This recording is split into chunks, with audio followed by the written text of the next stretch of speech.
మధ్యాహ్నం మెస్ బిల్లులు వెంటనే మంజూరు చేయాలి. జనగామ జిల్లా కేంద్రంలోని సంయుక్త కలెక్టర్ కార్యాలయం ఎదుట బైఠాయించిన ప్రభుత్వ పాఠశాల మధ్యాహ్నం భోజనం చేసే మహిళా కార్మికులు తమకు గత 5 నెలల నుండి బిల్లులు రాక చాలా అవస్థలు పడుతున్నామని, రాష్ట్ర ప్రభుత్వం వెంటనే పెండింగ్ లో ఉన్న బిల్లులను మంజూరు చేయాలని, తాము అప్పు చేసి ప్రభుత్వ పాఠశాలలో పిల్లలకు భోజనం పెడుతున్నారని, తమకు వెంటనే ప్రభుత్వం పెండింగ్ బిల్లులు ఆమోదం చేసి న్యాయం చేయాలని రాష్ట్ర సీఎం రేవంత్ రెడ్డి హైదరాబాద్లోని ఓ కార్యక్రమంలో డ్వాక్రా మహిళా సంఘాలకు పాఠశాలలో మధ్యాహ్నం భోజనాలు చేసేవారిని నియమిస్తానని అనడం సరికాదని, మాకు ఎన్ని ఇబ్బందులు ఎదురైనా పాఠశాలలోని పిల్లలకు వండి పెడుతున్నామని వారన్నారు. ఈ కార్యక్రమంలో జనగామ బీఆర్టీయూ నాయకుడు వేముల నరసింగం, మహిళా కార్మికురాలు తదితరులు పాల్గొన్నారు. మధ్యాహ్న భోజన కార్మికుల పెండింగ్ బిల్లులు జీతాలు వెంటనే విడుదల చేయాలి. మధ్యాహ్న భోజన కార్మికుల పెండింగ్ జీతాలు బిల్లులు వెంటనే విడుదల చేయాలి. మధ్యాహ్న భోజన కార్మికుల పెండింగ్ జీతాలు మధ్యాహ్న భోజన కార్మికులకు 18,000 రూపాయలు రచించాలి. కేంద్ర రాష్ట్ర ప్రభుత్వాల మండి వైఖరి రచించాలి. కేంద్ర రాష్ట్ర ప్రభుత్వాల మండి వైఖరి. మధ్యాహ్న భోజన కార్మికులు గత 5 నెలలుగా బ్రేక్ఫాస్ట్ బిల్లులు కానీ 2,000 ఇచ్చేటువంటి గౌరవ వేతనం పెండింగ్లో ఉన్నది. అదేవిధంగా 6 నెలల నుండి మధ్యాహ్న భోజన కార్మికులకు రావాల్సినటువంటి వంట బిల్లులు, అదేవిధంగా వంట నిర్వహణ కోసం ఇచ్చేటువంటి 3,000 గౌరవ వేతనము ఇప్పటి వరకు ఇవ్వడం లేదు. తద్వారా ఈరోజు ఈ మధ్యాహ్న భోజన కార్మికులు పేద విద్యార్థులకు ఏదైతే వండి పెట్టేటువంటి సిస్టమ్ ఉందో రోజువారీగా అప్పులు తెచ్చి ఈరోజు మధ్యాహ్న భోజన నిర్వహణ, టిఫిన్ నిర్వహణ కొనసాగిస్తూ ఉన్నారు.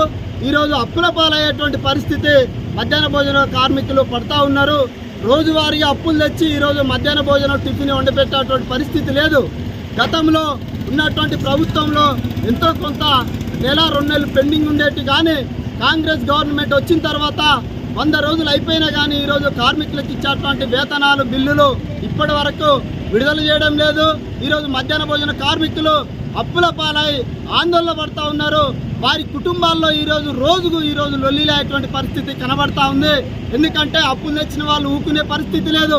వాళ్ళు ఈరోజు అప్పులు ఇచ్చిన వాళ్ళు ఇంటికి వచ్చి లొల్లి పెడుతున్నటువంటి సందర్భంలో భార్యాభర్తలకు ఇద్దరికి గొడవలు జరిగేటువంటి పరిస్థితి ఉంది. వంట నువ్వు చేయొద్దనేటువంటి కుటుంబంలో ఈరోజు కలహాలు మొదలవుతూ ఉన్నాయి. అదేవిధంగా ఈరోజు పెండింగ్లో ఉన్నటువంటి బిల్లులు జీతాలు ఇవ్వకుండా ఈరోజు ప్రభుత్వము ఈరోజు తాత్సారం చేస్తూ ఉంది. మధ్యాహ్న భోజన కార్మికులకు అప్పుల పాల్లో చేస్తూ అప్పుల ఊబిలోకి ఈరోజు నెడుతూ ఉన్నారు. ఇప్పటికైనా ప్రభుత్వము వెంటనే మధ్యాహ్న భోజన కార్మికులకు ఇవ్వాల్సినటువంటి 5 నెలల టిఫిన్ బిల్లులు, గౌరవ వేతనము, అదేవిధంగా మధ్యాహ్న భోజనం నిర్వహణకు ఉండేటువంటి 5 నెలల 6 నెలల బిల్లులు, అదేవిధంగా ఇచ్చేటువంటి 3,000 గౌరవ వేతనాన్ని వెంటనే రిలీజ్ చేయాలని ఈ సందర్భంగా డిమాండ్ చేస్తూ ఉన్నాము. ఈరోజు మధ్యాహ్న భోజన కార్మికులు పడేటువంటి కష్టాలు అంతా ఇంత లేవు. ఈరోజు అదేవిధంగా మొన్న మహిళా సంఘాలతోటి హైదరాబాద్లో ముఖ్యమంత్రి గారు ఒక మీటింగ్ కండక్ట్ చేశారు. అందులో మహిళా సంఘాలకే ఈరోజు మళ్ళీ మధ్యాహ్న భోజన నిర్వహణ అప్పచెప్తామని అన్నటువంటి పరిస్థితి ఉంది. దాని ద్వారా ఈరోజు గ్రామాలలో మళ్ళీ ఈరోజు గొడవలు మొదలయ్యేటువంటి పరిస్థితి కనబడుతూ ఉంది. వెంటనే ఈరోజు ఆ నిర్ణయాన్ని రాష్ట్ర ప్రభుత్వం వెనక్కి తీసుకోవాలి. లేదంటే గ్రామాలలో ఈరోజు మహిళలు జుట్టు పట్టుకొని కొట్టాడేటువంటి పరిస్థితి కనబడతా ఉంది. ఈరోజు మేము దాన్ని వ్యతిరేకిస్తూ ఉన్నాము. మహిళా సంఘాలకు ఇచ్చేటువంటి నిర్ణయాన్ని వెనక్కి తీసుకోవాలి. యథావిధిగా ఇప్పుడున్నటువంటి మధ్యాహ్న భోజన ఏజెన్సీని అదేవిధంగా కొనసాగించాలని డిమాండ్ చేస్తూ వెంటనే ఈరోజు 5 నెలల బిల్లులు పెండింగ్ జీతాలు రిలీజ్ చేయాలని సందర్భంగా డిమాండ్ చేస్తూ ఉన్నాం. ఫస్ట్ రూపాయి పాలన నుంచి చేస్తున్నాం. రూపాయి పాలన నుంచి ఎట్టికి ఒక 5-10 సంవత్సరాలు చేసినాం. మళ్ళీ తర్వాత 1,000 రూపాయలు ఇచ్చిండు. 1,000 రూపాయలు రాగానే గొడవ పెట్టిండు. గొడవ పెడితే గొడవలో కోర్టులో తిరిగినాం, డిఓ ఆఫీస్ తిరిగినాం, ఆర్డీఓ ఆఫీస్లో తిరిగినాం, అన్నీ రచ్చ చేసి ఇప్పుడు కన్నా మా బాధలు తీరుతుంది అనుకొని మేము రేవంత్ రెడ్డి దగ్గర, కేసీఆర్ దగ్గర పోవడం జరిగింది, రాంబాబు దగ్గర జరిగింది. మన అన్ని విధాలుగా పోయి యాష్టపడి ఉన్నాం. యాష్టపడ్డా కూడా మా బాధలు తీర్తలేదు.